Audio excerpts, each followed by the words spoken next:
And grabe, no? Kasi they really inspire others to pursue God wholeheartedly and never lose their fire for His presence. So, sino kaya ang ating Spiritual Fervor Award, Coach Esha? Our Spiritual Fervor awardees are Jedaya, Loremia, and Lorraine Santos. Right. Giving award yung parents, nandito po yung parents ng ating students. You can also come up on stage and receive their award for them. Or even guardian, nakasama po ng ating students.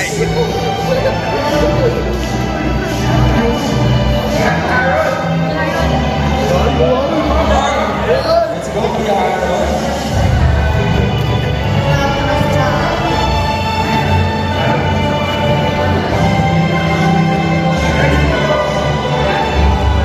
Congratulations, guys. Smile kayo.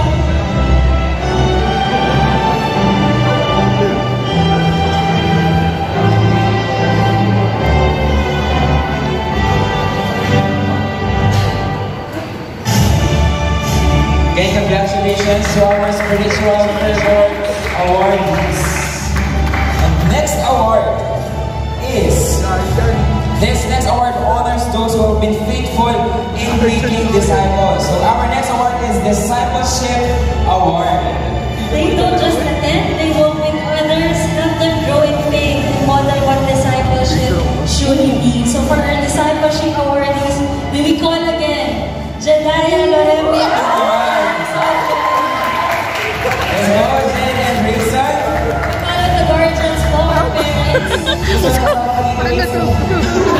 Parang hindi pa sa aware. Congratulations. Let's go.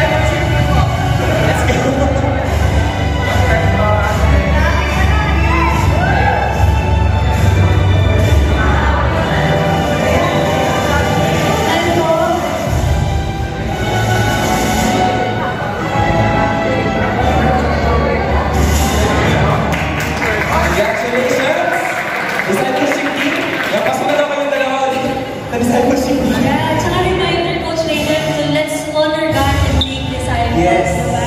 So for our next award, this is Relational Unity Award. So sino kaya yung nagbabayad sa class together, Coach Raven? So this award goes to someone who values community, a person who builds bridges, brings people together, and promotes unity among others. Ganito lang, no? Because they really remind us that leadership is not just about doing great things, but doing it together. And also, this person has this award because she got the majority of the votes of her class. Grabe, guys, siya yung pinaka-most voted for this award. Di ba, may nagkasabi she daw. So, sino kaya yung babae na to? Tuwa na sila, Coach Raven. Actually, sila yung kaya. Our Relational Unity Award is Princess Angela Pascual. Congratulations. The guardian, our parent, Lord. Yeah, supposed to be na. We call Coach Dalia. Let's go, Coach Dalia.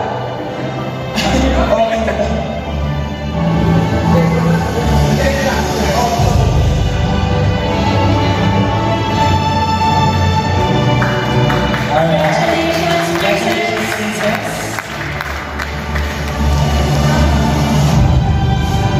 Next, for our Excellence Award.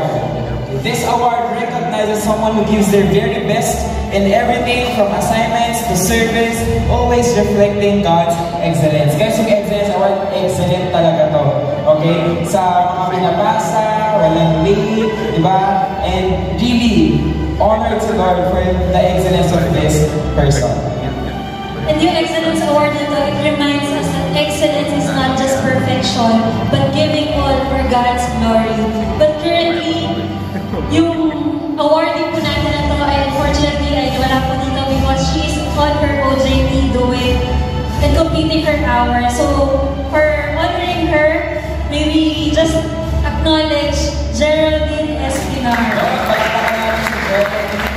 Thank you for being excellent. And alam naman natin na hanggang ngayon excellent pa rin siya sa kanyang OJT. I hope no na maging example yun inspiration for us to be excellent also in our own fields and even in our studies, Coach Ray. Yes. And again, congratulations to Geraldine. Pwede yung picture niya, i-send nyo sa kanya ngayon para malaman niyang may award siya. Okay, moving forward to our next awardee is Servant Leadership Award. This is given to someone who leads with humility, consistency, and a genuine heart to serve others. Hindi ko may idea na kayo kung sino to, no? So, servant leadership is one of the kinds of leadership we want everyone to embrace. For our Servant Leadership Awardee, we will also honor kahit wala siya dito ngayon because he exemplified a servant kind of leadership. So, we acknowledge Mark Steven Valenzuela. So, pwede na picture lang. Kasi sa Pakisabi sa kanya na servant leadership ulit siya. No? Lagi pong award ni Steven yan. Okay, congratulations. Again, congratulations to all of our awardees. Yun na lahat ng ating special awards. Thank you because you just showed us what it means to lead with a heart, passion, and purpose. We're so proud of all of you guys and thank you for enduring the long months of studying, of learning, of discipling, and being excellent. Kaya naman, pwede bang itap mo naman yung shoulder ng katabi mo. Let's continue to press on. Ayan. We can't wait to see how God will continue to use your lives beyond this pause and beyond this graduation. So for our commissioning, now that we've celebrated, it's also time to be sent out. So hindi naman tayo magsistay dito sa hall na to because we want all of you to rise as leaders. And now, and graduation, guys, is not an ending, but it is a launching. So to lead us in our commissioning, let us welcome Coach Eman Victoria.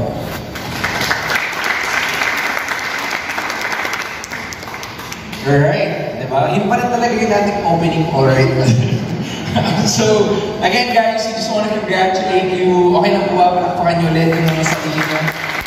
Also, palakpakan din natin yung mga parents, mga guardians na nandito. Tingnan nyo sila. Ayan, tingnan nyo, tingnan ninyo. They have supported you guys all throughout.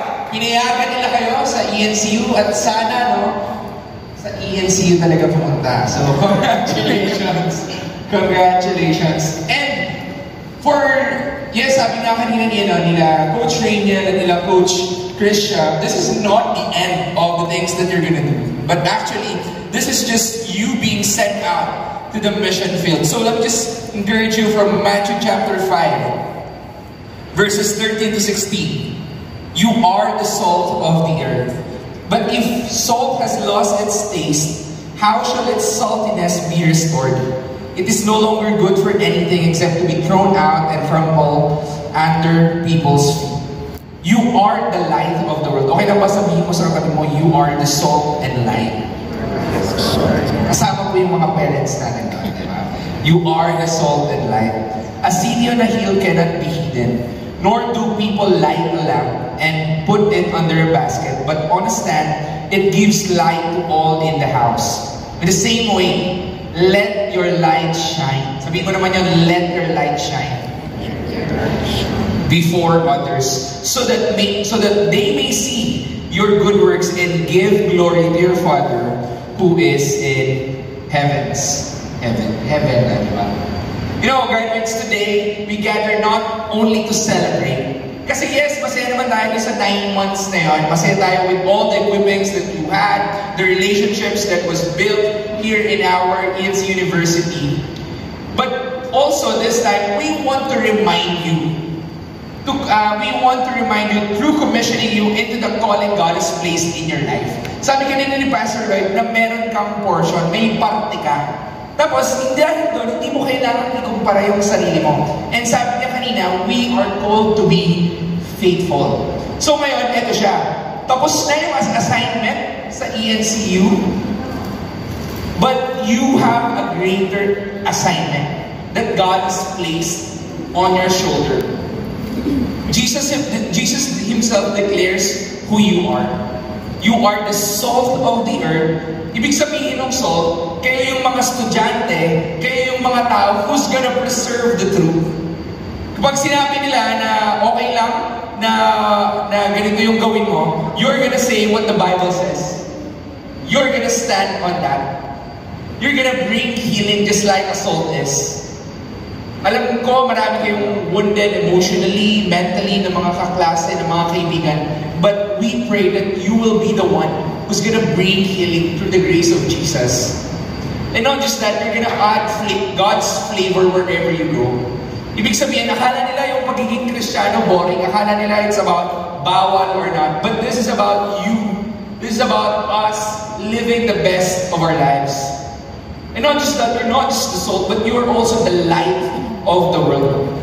Those who shine hope. Di ba sabi dun sa verse na binasa natin, you are like a city on the top of the hill. You cannot be hidden. Ganon ka ka-influential. Ganon ka kagaling. Hindi maitatago yun. At kahit sabi mo, ako solo, lang ako. Kasi mo mga parents, may mga ganon eh. Ayaw nila ng mga responsibilities. But because God is giving you that kind of grace, because that God is giving you that kind of gift, kahit gaano ka kaloki, you're gonna shine because of God's glory. You're gonna give clarity, you're gonna bring the love of Christ in your generation, searching for direction. Di ba ganun naman yung ilaw? It gives direction, it gives clarity. Ganun ka din daw. Ganun din daw after this. Not because you know what you're gonna do, but because you know who holds the future. And that is Jesus. Now, as you step out from ENC University, we send you out with the heart of life. Lagi natin naririnig to, sige nga, review tayo. Parinig natin sa mga parents kung kabisado natin yung LIFE. Ano nga ulit yung L? Integrity, and excellence. And that's what we want. That's one of those are the values that we want you to embrace. Leadership. We want to teach you and really embrace you what servant leadership is. To lead with courage and humility. To step into spaces, into circumstances na kahit uncomfortable, you're still gonna serve kahit nag-hesitate ka. You're gonna lead in a way that reflects Jesus. Influencing not by pressure, but by example. That you're not gonna lead because ikaw yung class president or you have the high ranking in your school, but you're gonna lead because may posisyon man o wala, you know that Jesus has called you to lead. Not just that, integrity. We are calling you to stay faithful even when no one sees. Alam ko, yung iba, they just want high grades. Pero sa inyo, mas maganda na yung high grades pero hindi kayo namopya. Kasi nag-aral kayong mabuti. So ngayon, dahil nakikita kayo ng inyong guardians at magulang, medyo mas may accountability po, di ba? Nag-aaral daw dapat. So may mas nagre-remind na sa inyo ngayon. Ayan.